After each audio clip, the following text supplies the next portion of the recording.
सो अपना organic chemistry का first unit चल रही है, ठीक है। लास्ट लेक्चर के अंदर हमने आइसोमेरिज्म कंप्लीट कर लिया था। जिसने नहीं देखा वो जाके देख लो। अब हम बात करेंगे अगले टॉपिक की, जो कि है ऑर्गेनिक रिएक्शन। बेसिकली रिएक्शन ये होता है, शॉर्ट फॉर्म में हम इसको ऐसे लिख सकते हैं RX मैकेनिज़्म। ये हमारा आज का टॉपिक रहेगा। तो अब ऑर्गेनिक रिएक्शन मैकेनिज़्म को समझने के लिए हमें बेसिक सबसे पहले छोटे छोटे पॉइंट समझने पड़ेंगे। तो पहले मैं एक मेन रिएक्शन लिख देता हूँ। हम जनरल 9th 10th से पढ़ते आ रहे हैं। रिएक्शंस के अंदर क्या पार्ट्स होते हैं? रिएक्टेंट होता है और प्रोडक्ट बन जाता है, ठीक है। सभी ने घर बनते देखा होगा। घर के अंदर क्या क्या होता है? जो भी सामान वगैरह डलना है, सपोज करो यहाँ पे नीम वगैरह डल गई, ईंटें वगैरह डल गई, सारा कुछ कर दिया। सीमेंट वगैरह आ गई, सीमेंट, ईंटें वगैरह होगी, मिट्टी होगी, ठीक है। ये सारे तो हो गए मटेरियल। बेसिकली किसके ऊपर? ज़मीन के ऊपर ही गिरते हैं। इनको बनाता कौन है? मज़दूर। बनता क्या है? एक पूरा घर। तो साइंस की दुनिया में, केमिस्ट्री की दुनिया में, ये जो नींव होती है ना, जहाँ पर हम नींव डालते हैं, यानी सरफेस, उस सरफेस के लिए वर्ड आता है सबस्ट्रेट। सबस्ट्रेट। सबस्ट्रेट को हमने, साइंटिस्ट जितने भी थे, उन्होंने कहाँ से फाइंड किया? उन्होंने देखा कि एक लैटिन लैंग्वेज है। लैटिन लैंग्वेज के अंदर जो सब वर्ड है ना, सब, उसका मतलब होता है नीचे। और जो एक होता है स्ट्रेटम वर्ड, उसका मतलब होता है सरफेस। तो इन दोनों वर्ड को मिला के एक वर्ड बना दिया गया। क्या बना दिया गया? सबस्ट्रेट, यानी एक तरीके का सरफेस जिस पर कोई भी रिएजेंट, कोई भी अटैकिंग रिएजेंट वर्क करेगा सबस्ट्रेट के ऊपर, और उसके बाद रिएक्शन प्रोसीड होएगी, ठीक है। हमने एक वर्ड क्या सीखा आज? सबस्ट्रेट, ठीक है। जो कि हमने कैसे सीखा? एक नींव का एग्जांपल लेके, यानी एक सरफेस का एग्जांपल लेके। अब बेसिकली हम बात करते हैं मज़दूर। मज़दूर क्या करते हैं? एक सरफेस के ऊपर काम करते हैं ना। कहाँ काम करते हैं? सरफेस के ऊपर। तो केमिस्ट्री की दुनिया में इन मज़दूरों को, यानी स्पेशली ऑर्गेनिक की दुनिया में, इन मज़दूरों को क्या कहा गया? अटैकिंग रिएजेंट्स, यानी अटैक करने वाले रिएजेंट। इसके अंदर बेसिकली न्यूक्लियोफाइल, इलेक्ट्रोफाइल,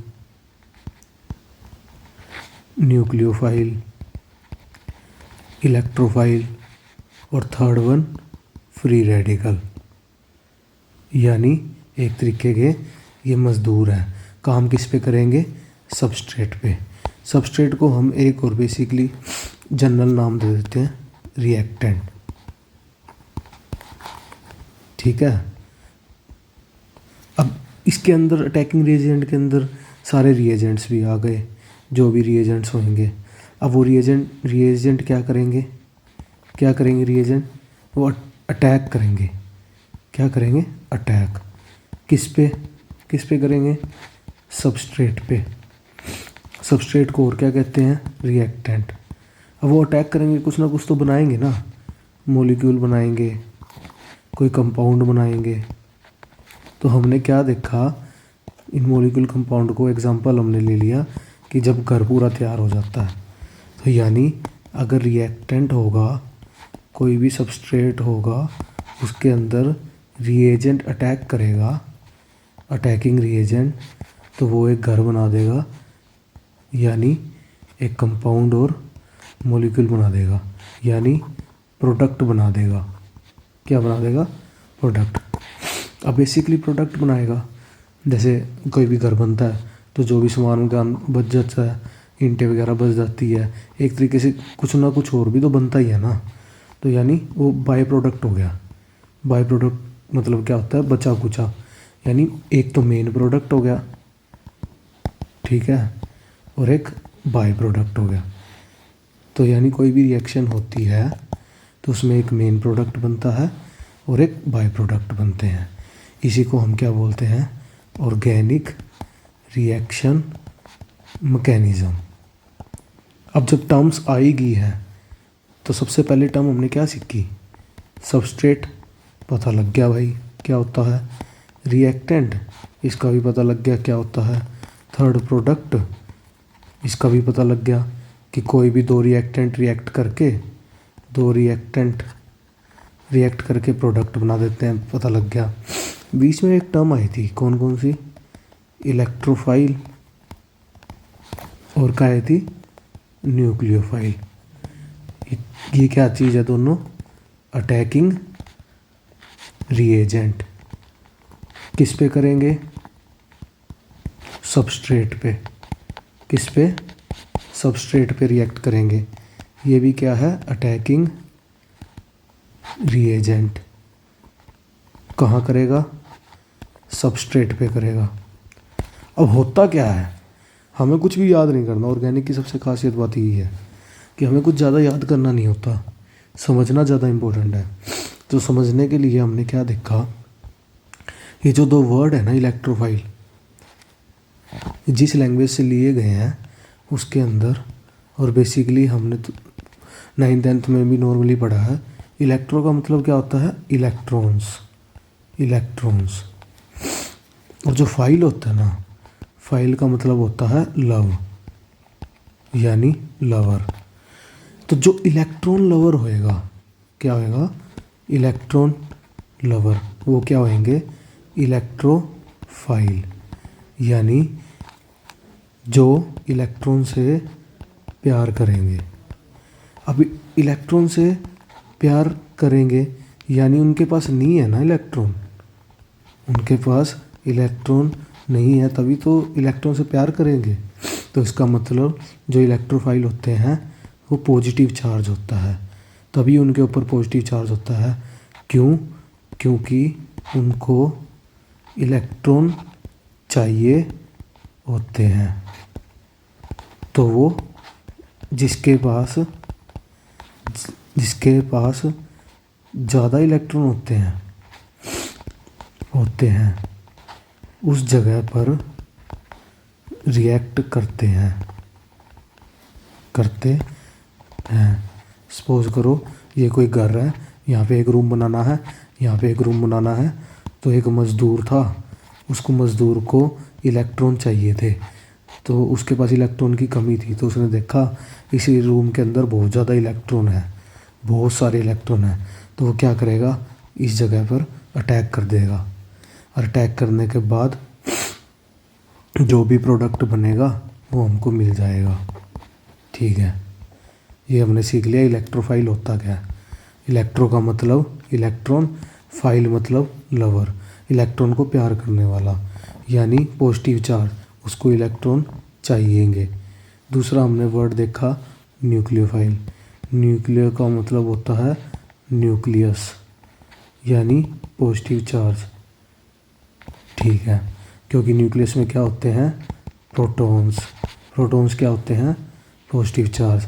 फाइल का मतलब हमने अभी अभी पढ़ा लवर, यानी जो पॉजिटिव से प्यार करता है।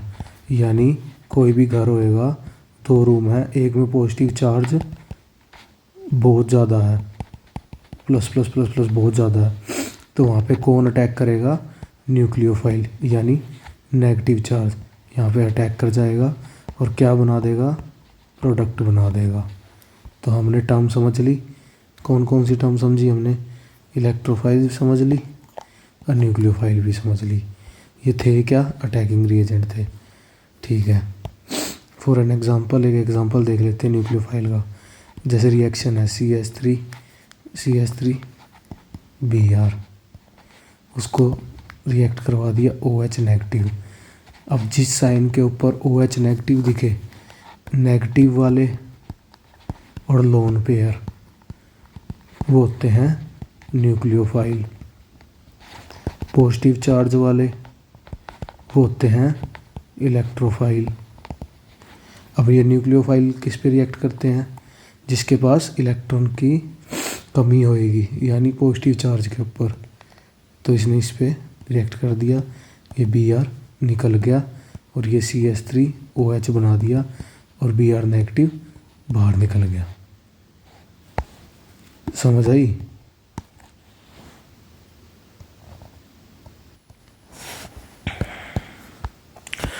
और ये जो ऊपर रिएक्शन करी, इसके अंदर एक क्वेश्चन माइंड में आया होगा कि भाई जो CH3Br था और OH था, ये तो हमने समझ लिया कि नेगेटिव चार्ज वाले न्यूक्लियोफाइल होते हैं, ठीक है। उसने CH3 पे ही क्यों अटैक किया? इससे हम समझते हैं इसकी वैलेंसी से, कार्बन और ब्रोमीन, ठीक है। इसके जो एटॉमिक नंबर होता है 6, ठीक है। अब इसका जो आउटर मोस्ट में इलेक्ट्रॉन होते हैं ना, वो 4 होते हैं इसके आउटर मोस्ट में इलेक्ट्रॉन। किसके? कार्बन के न्यूक्लियस ऐसे बनता है, 2 इलेक्ट्रॉन ऐसे होते हैं, 4 ऐसे होते हैं। और जो ब्रोमीन होता है ना, उसके आउटर मोस्ट में 7 इलेक्ट्रॉन होते हैं। कितने? 7 इलेक्ट्रॉन। यानी जो ब्रोमीन की आखिरी शेल होएगी, ये नहीं है आखिरी शेल, एग्जांपल दे रहा हूँ मैं, ये ना समझना कि दूसरी शेल ही आखिरी शेल है। 35 इलेक्ट्रॉन भरने थे, इसलिए मैंने कहा आखिरी शेल ही बना दूँ सीधा, वैलेंस शेल जिसे कहते हैं। 1 2 3 4 5 6 7। अब फॉलो कौन सा रूल करना होता है? ऑक्टेट रूल फॉलो करना होता है, ठीक है। अब ऑक्टेट रूल फॉलो करना है। कार्बन को कितने और चाहिए इलेक्ट्रॉन? 4। ब्रोमीन को कितने चाहिए? 1 ही चाहिए।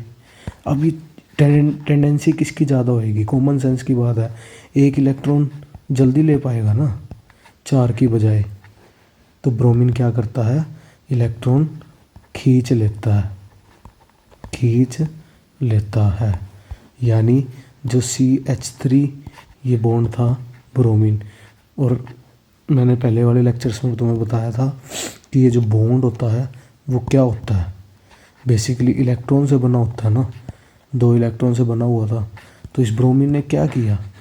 इसको तो 1 इलेक्ट्रॉन चाहिए था, यानी ये इलेक्ट्रॉन ज़्यादा अच्छे तरीके से खींच सकता है, ठीक है, खींच सकता है। तो इसने क्या किया? अपनी तरफ खींच लिया इलेक्ट्रॉन को। तो इससे क्या हुआ? जब भी, अब ये साइन तुम सोचोगे ये साइन है पार्शियली का। जब भी हम इलेक्ट्रॉन का इलेक्ट्रॉन का बंटवारा करते हैं तो 2 चार्ज होते हैं, पॉजिटिव नेगेटिव। बट जब भी बॉन्ड टूटता है ना, टूटता है तो ये वाला चार्ज लगता है, पार्शली पॉजिटिव पार्शली नेगेटिव, ठीक है। जो इलेक्ट्रॉन खींचता है उस पे पार्शली नेगेटिव लगता है। जो इलेक्ट्रॉन नहीं खींच पाता उस पे क्या लगता है? Partially positive. तो हमने क्या देखा? जब CH3 और Br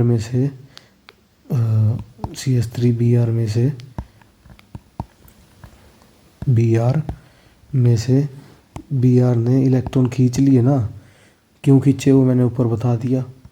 तो क्या बन जाता है वो?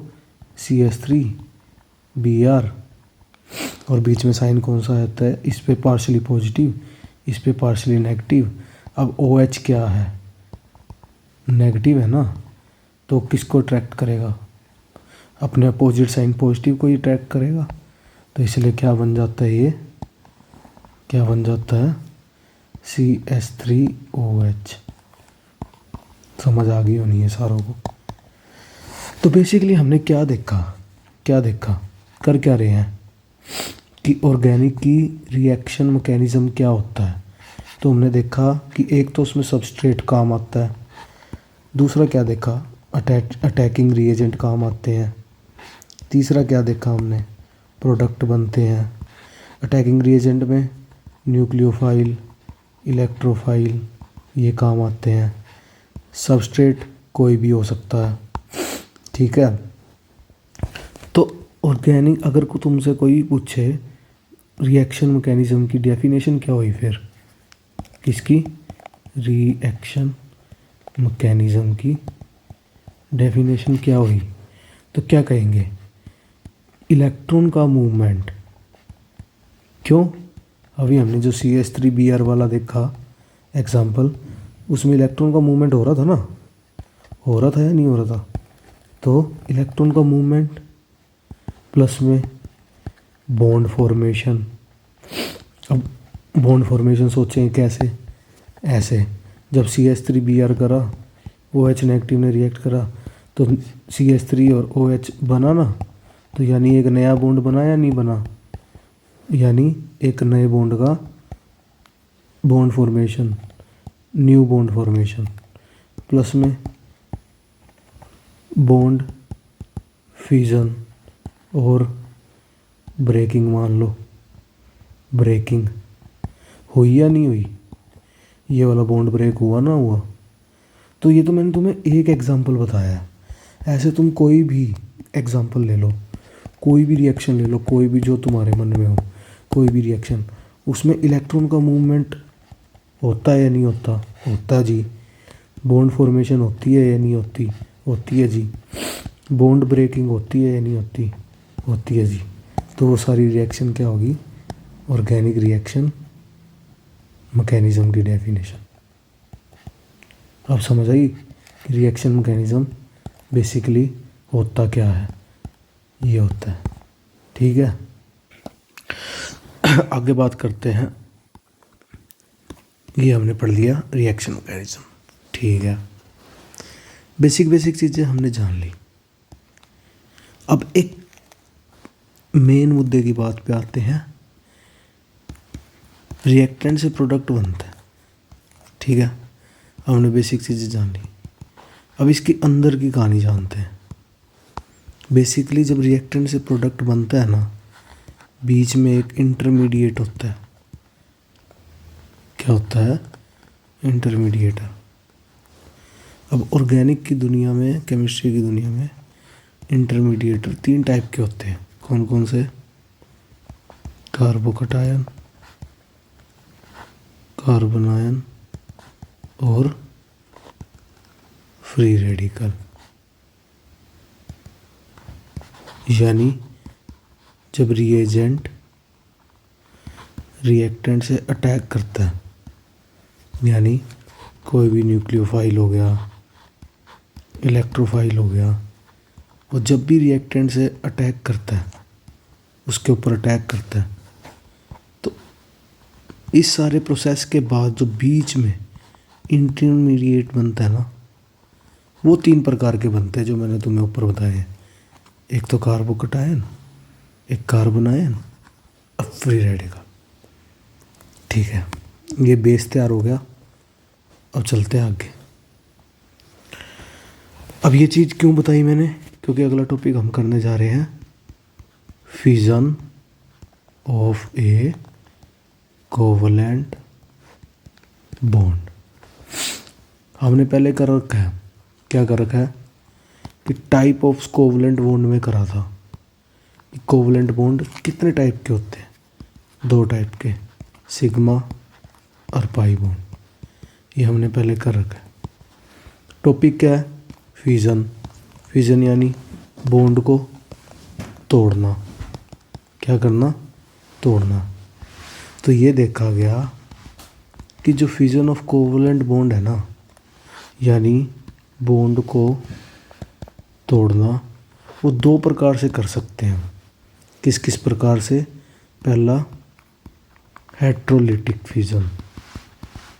कौन सा फ्यूजन, हेट्रोलिटिक। दूसरा होमोलिटिक फ्यूजन। कौन सा fusion, homolytic fusion. Heterolytic fusion में क्या देखा गया, जैसे ये R ग्रुप है, R ग्रुप के साथ ब्रोमीन लगा हुआ है, तो इसमें क्या देखा गया हेट्रोलिटिक फ्यूजन में, ये जो बॉन्ड है, बॉन्ड कौन सा है, सिग्मा बॉन्ड। और सिग्मा बॉन्ड क्या कहलाता है? एक कोवैलेंट बॉन्ड। टॉपिक क्या चल रहा है? Fission of covalent bond. यानी अब ये सिग्मा बॉन्ड जो है वो किस प्रकार से टूट सकता है? तो हमने क्या देखा? दो प्रकार से टूट सकता था, हेटेरोलिटिक और होमोलिटिक। हेटेरोलिटिक में हमने क्या देखा? ये जो सिग्मा बॉन्ड है ना, इसके जो दोनों इलेक्ट्रॉन हैं वो किसी एक बंदे के पास चले जाएंगे, किसी एक बंदे के पास। अब जाएंगे किसके पास? जो ताकतवर होएगा। और केमिस्ट्री की दुनिया में ताकतवर कौन होता है? जो इलेक्ट्रॉन रिच होता है, यानी जो अपना ऑक्टेट पूरा कर लेता है। क्या कर लेता है? ऑक्टेट पूरा कर लेता है, यानी 8 इलेक्ट्रॉन अपने पूरे कर लेता है। अभी जब मैंने ऊपर बताया था ये वाला एग्जांपल, तो जो ब्रोमीन होता है उसके आउटर मोस्ट शेल में 7 इलेक्ट्रॉन होते हैं, कार्बन के 4 होते हैं। ये इजीली अपना 7 इलेक्ट्रॉन, 1 इलेक्ट्रॉन लेके अपना ऑक्टेट पूरा कर लेगा। तो यानी ब्रोमीन का जो सिस्टम है वो कार्बन से ज़्यादा हुआ ना, तो इसलिए क्या होएगा? जो आर और ब्रोमीन का बॉन्ड है वो ऐसे टूट जाएगा और आर के ऊपर पॉजिटिव चार्ज आ जाएगा, ब्रोमीन के ऊपर नेगेटिव चार्ज आ जाएगा। और इसी बॉन्ड टूटने को हम क्या कह देते हैं? Electrolytic fusion. समझ आई? है कुछ नहीं, बात यही है कि बॉन्ड टूटता कैसे है। इलेक्ट्रोलाइटिक यानी दोनों के दोनों इलेक्ट्रॉन बॉन्ड के किसी एक बंदे के पास चले जाएंगे, एक बंदे के पास चले जाएंगे। अब जाएंगे किसके पास? जो ताकतवर होएगा, जो ताकतवर होएगा उसी के पास जाएंगे ना। तो ये क्या हो गया? Electrolytic fusion. सेकंड चीज़ हमने क्या देखनी है? Homolytic fusion. क्या देखनी है? Homolytic fusion. तो होमोलिटिक फ्यूजन के अंदर हमने क्या देखा कि जैसे ये आर वाला बॉन्ड है, ठीक है।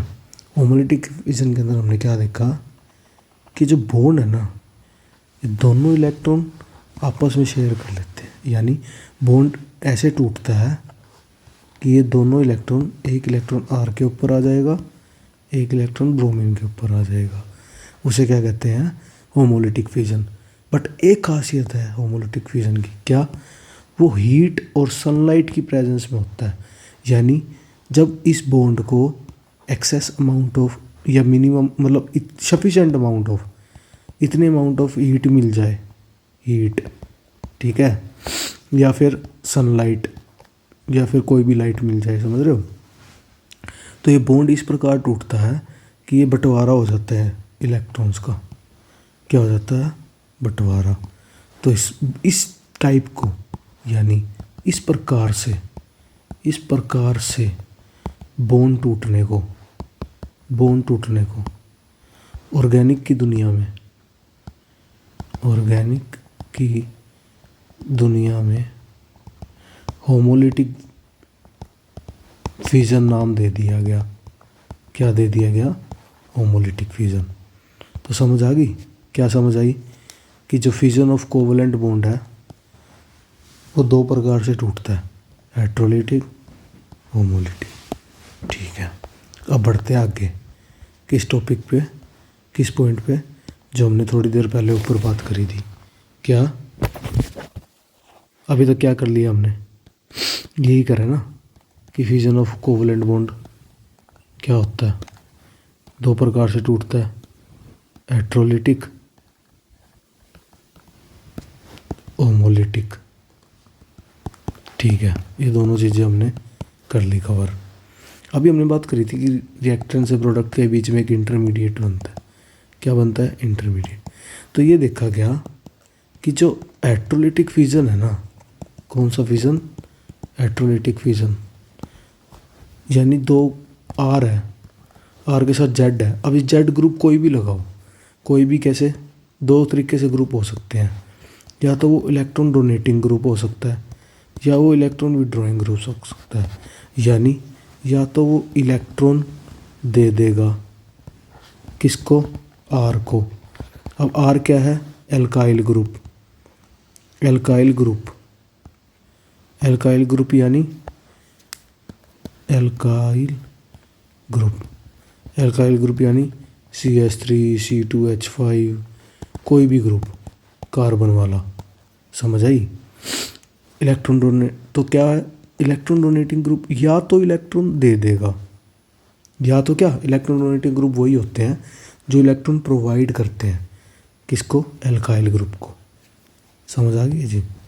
और इलेक्ट्रॉन विड्रॉइंग ग्रुप कौन से होते हैं, जो इलेक्ट्रॉन खींच लेते हैं, खींच लेते हैं।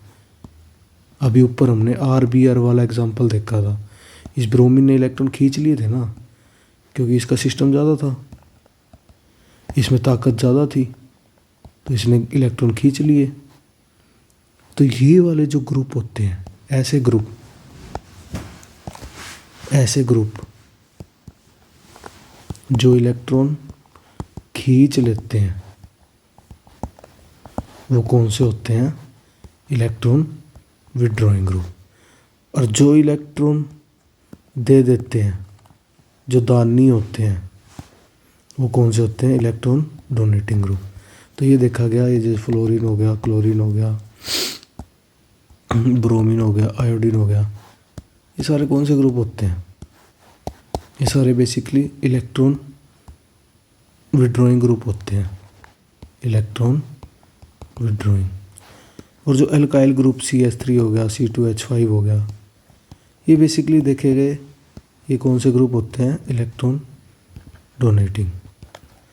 तो क्या चल रहा था अपना, कि अगर R के साथ कोई भी Z ग्रुप लगाओ, क्या पढ़ा हमने, हेट्रोलिटिक फिजन पढ़ लिया, बॉन्ड का टूटना, दोनों इलेक्ट्रॉन का, ये 2 इलेक्ट्रॉन है, किसी एक तरफ जाना, किसकी तरफ जाना, जिसमें ताकत ज़्यादा होएगी, कहाँ जाना, या तो यहाँ जा सकता है या यहाँ जा सकता है। वो किस प्रकार जाएगा, कि जिसमें ताकत ज़्यादा होएगी, ठीक है। अब सपोज करो Z यानी Z अगर इलेक्ट्रॉन विड्रॉइंग ग्रुप है, यानी इलेक्ट्रॉन खींच रहा है, तो यानी Z में ताकत ज़्यादा है ना, तो खींचेगा तो Z के पास तो नेगेटिव आ जाएगा। क्या आ जाएगा, जैसे RZ है, तो अगर Z ने इलेक्ट्रॉन खींच लिए तो Z के पास तो नेगेटिव आ जाएगा ना, और R के पास क्या आ जाएगा, पॉजिटिव। तो ये जो पॉजिटिव बनेगा ना, इसी को हम कार्बोकटायन कह देते हैं।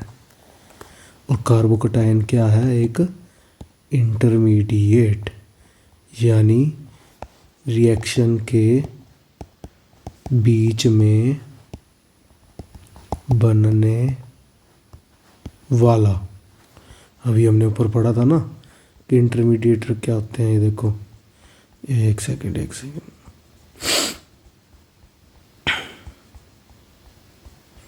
ये देखो इंटरमीडिएट हमने देखे थे कितने प्रकार के होते हैं। कार्बोकटायन होता है, कार्बनायन होता है, फ्री रेडिकल होता है, 3 प्रकार के होते हैं जो रिएक्शन के बीच में बनते हैं।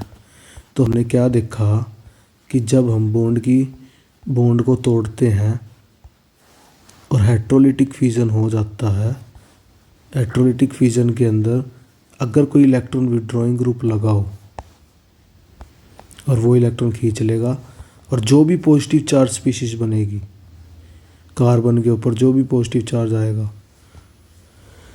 तो उस स्पीशीज को क्या बोल देंगे हम, कार्बोकटायन। और यही अगर electron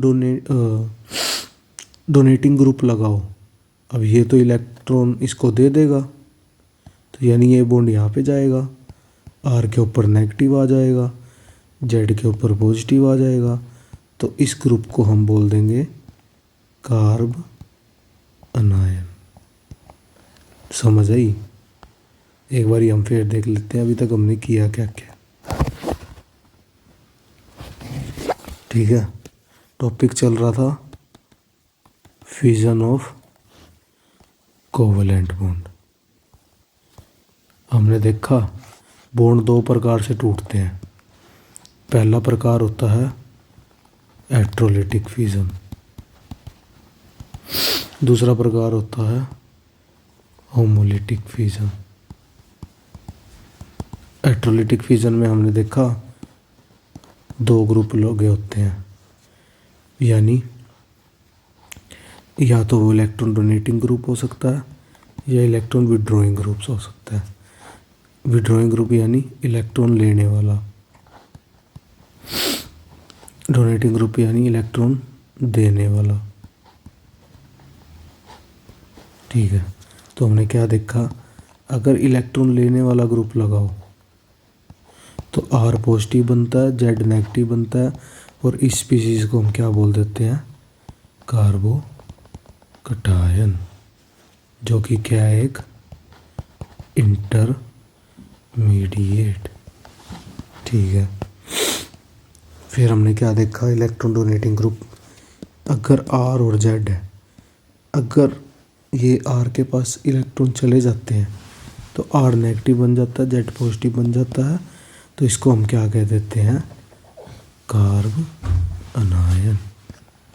basically carbon ion, carbocation, ये हमने दो चीज़ें देख ली क्या होती। ठीक है, अब फिजन ऑफ कोवलेंट बॉन्ड कर रहे थे, हेटेरोलाइटिक फिजन का तो हमने सारा कुछ कर ही लिया। अब होमोलाइटिक फिजन का भी कर लेते हैं। आर जेड, ये मैं जनरल लिख रहा हूँ, ये आर जेड। ठीक है, दो बॉन्ड टूटे, अब जो आर के ऊपर रेडिकल आ जाएगा ना, इसी को हम बोल देते हैं फ्री रेडिकल। क्या बोल देते हैं, फ्री रेडिकल, जो कि हमारा थर्ड इंटरमीडिएटर है। पहला कौन सा था, कार्बन आयन, दूसरा कार्बोकटायन, तीसरा फ्री रेडिकल। तो आज के बाद क्या याद रखना है कि carbon ion negative charge species होती है, नेगेटिव चार्ज स्पीशीज। देखा ना ऊपर ये रहा, कार्बोकटायन क्या होती है, positive charge. Free radical, free radical में क्या होता है, having electron, having one electron. समझ आई। तो अब तुम एनसीईआरटी की बुक खोलो और उसमें टॉपिक देखो, fission of A covalent bond. उसमें अगर तुम पहली लाइन पढ़ोगे तो उसमें डेफिनेशन दे रखी है कि दो प्रकार के होते हैं, हेटेरोलाइटिक होता है एक होमोलाइटिक होता है, जो हमने कर लिया। ठीक है, फिर उसके बाद उसके अंदर लिखा हुआ है कि जो ये बॉन्ड होता है, जैसे CH3 और Br का एग्जांपल दे रखा है, इसमें थोड़ा ध्यान से देखो। Br ने इलेक्ट्रॉन खींचे, CH3 बना, यहाँ पॉजिटिव, यहाँ Br नेगेटिव, तो ये जो वाली स्पीशीज़ है ये क्या बन जाएगी, कार्बोकटायन। अब बेसिकली कार्बोकटायन की बात करते हैं हम। ठीक है, कार्बोकटायन, यहाँ पे एक वर्ड लिखा हुआ है, क्या लिखा हुआ है, सेक्सटेट इलेक्ट्रॉनिक स्ट्रक्चर। क्या लिखा हुआ है, सेक्सटेट इलेक्ट्रॉनिक स्ट्रक्चर। तो हमने इसके अंदर क्या देखा, स्ट्रक्चर ये क्या है, मतलब ये क्यों बोला गया। तो बेसिकली कुछ नहीं है, जो CH3Br है, जब Br ने इलेक्ट्रॉन लिए, Br ने नेगेटिव बना लिया, CH3 ने पॉजिटिव बना लिया। ये हमने ऊपर बात करी थी, क्यों बनाया, क्योंकि इसने ऑक्टेट रूल फॉलो करना था। अब Br तो भाई अपना ऑक्टेट रूल फॉलो करके बैठ गया, अब CH3 के पास पॉजिटिव आ गया, यानी इलेक्ट्रॉन इसके पास कम हो गए। अब कम हो गए ना इसके पास तो इलेक्ट्रॉन, क्योंकि बॉन्ड का एक इलेक्ट्रॉन कौन ले गया, Br ले गया। तो यानी जो CH3 है ना, इसके पास सिर्फ और सिर्फ 6 इलेक्ट्रॉन रह गए। कितने रह गए, आउटर मोस्ट सेल में 6 इलेक्ट्रॉन। तो इसको सेक्सटेट इलेक्ट्रॉनिक कॉन्फ़िगरेशन बोला गया। यानी ये एक सेक्सटेट इलेक्ट्रॉनिक स्ट्रक्चर बना लेता है। और वो बनाता कैसे स्ट्रक्चर है, ये रही अगले पेज पे गिवन है, ऐसे ये स्ट्रक्चर बना लेता है। एच, ये अपने पी ऑर्बिटल खाली पड़े हैं, पॉजिटिव चार्ज इसके पास है ही, यानी वो एक ट्रायंगुलर प्लेनर शेप बना लेता है। कौन सी? Trigonal planar. कौन सी शेप बनाता है? एक सेकंड, कौन सी? ट्रायगोनल। और इसका एंगल कितना होता है? 120 डिग्री।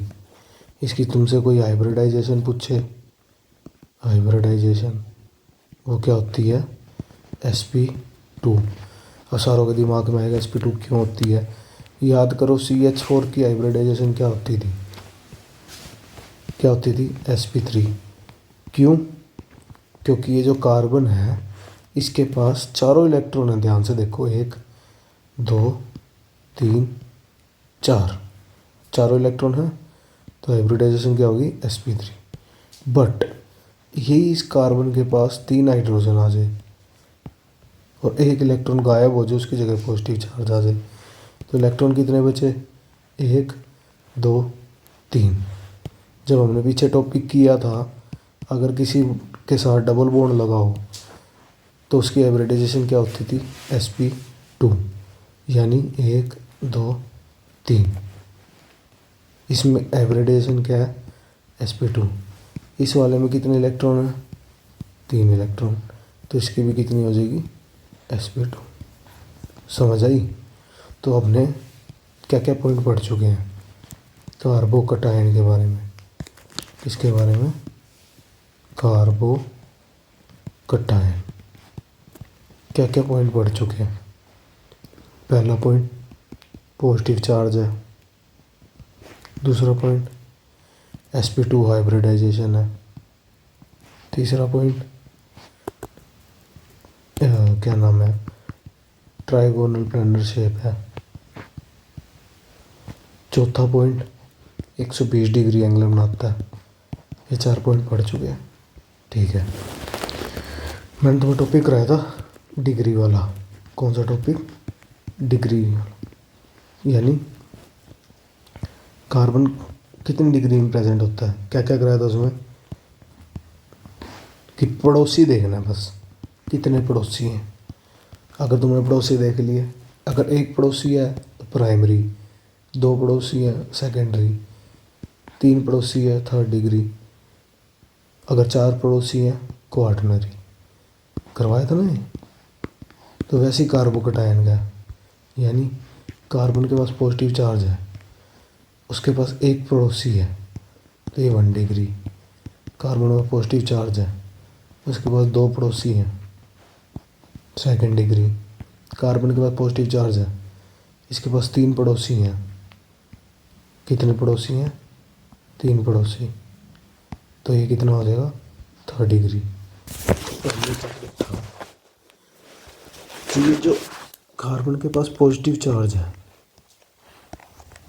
ये 1 डिग्री, ये 2 डिग्री, 3 डिग्री। इसका स्टेबिलिटी ऑर्डर भी तो देखेंगे ना। क्या देखेंगे? Stability order. जब हमने इसका स्टेबिलिटी ऑर्डर देखा तो क्या देखा? जो 3rd डिग्री कार्बोकटायन था ना, 3rd डिग्री कार्बोकटायन, कौन से वाला? ये वाला, वो सबसे ज़्यादा स्टेबल था।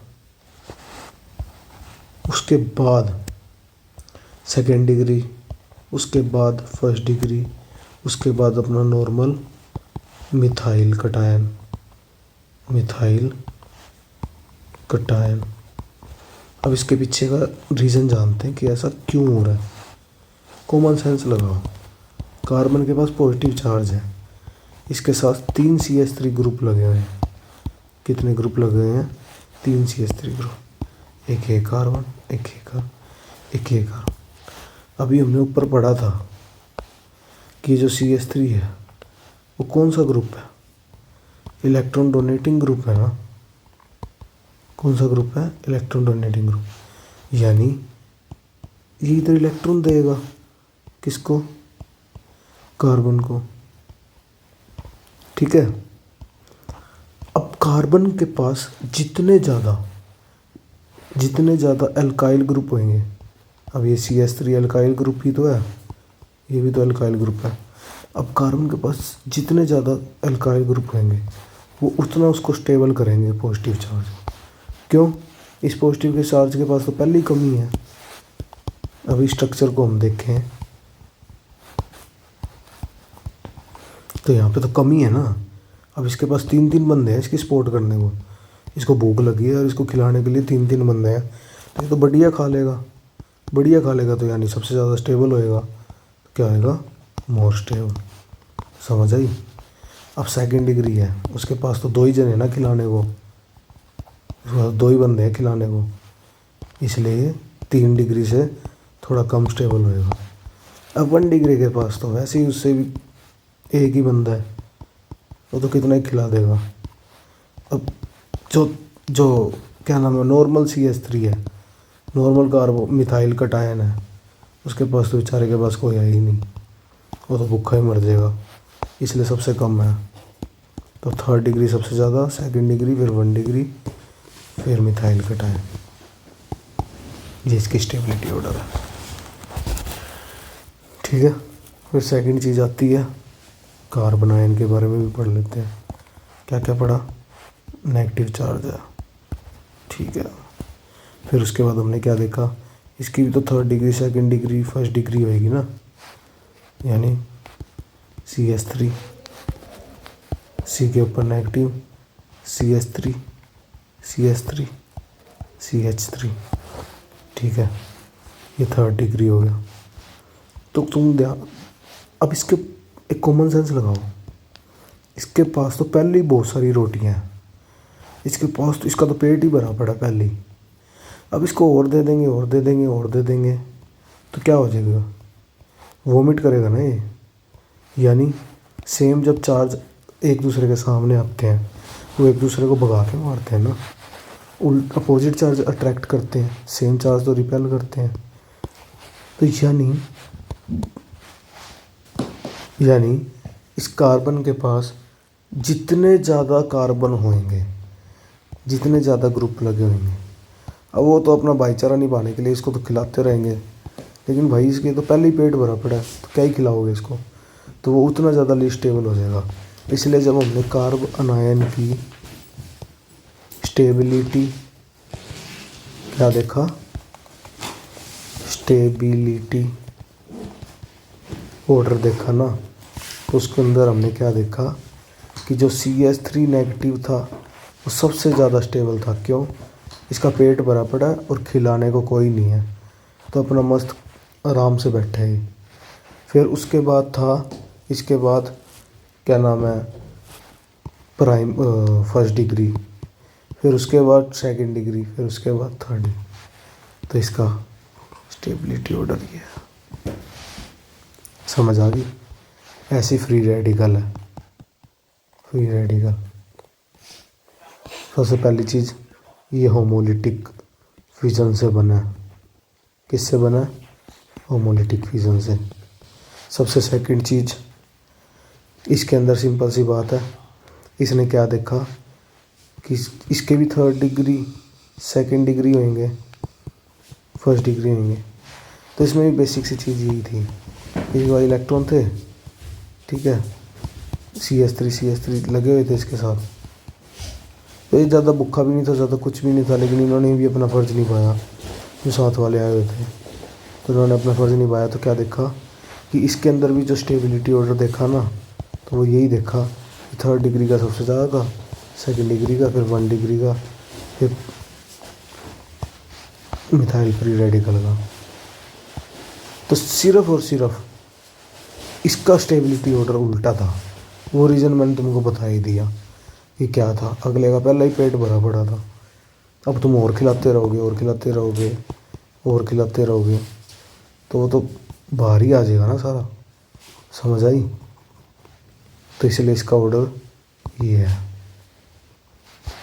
तो आज हमने टॉपिक क्या किया, अब इसको एक बारी NCERT की बुक से देख लेना। कहाँ से? एनसीईआरटी की बुक से। एक तो हमने देखा कि रिएक्शन मैकेनिज्म क्या होता है, एक हमने देखा फिजन ऑफ कोवलेंट बॉन्ड क्या होता है। ये आज हमने दो टॉपिक कवर कर लिए। नेक्स्ट टॉपिक करेंगे नेक्स्ट लेक्चर में। लास्ट वाली वीडियो देख लेना जिसने नहीं देखी। और ये मेरा नंबर है, जिसको कोई भी प्रॉब्लम हो वो इस नंबर पे मेरे को व्हाट्सएप कर दे और पूछ ले मेरे से। ठीक है, थैंक यू।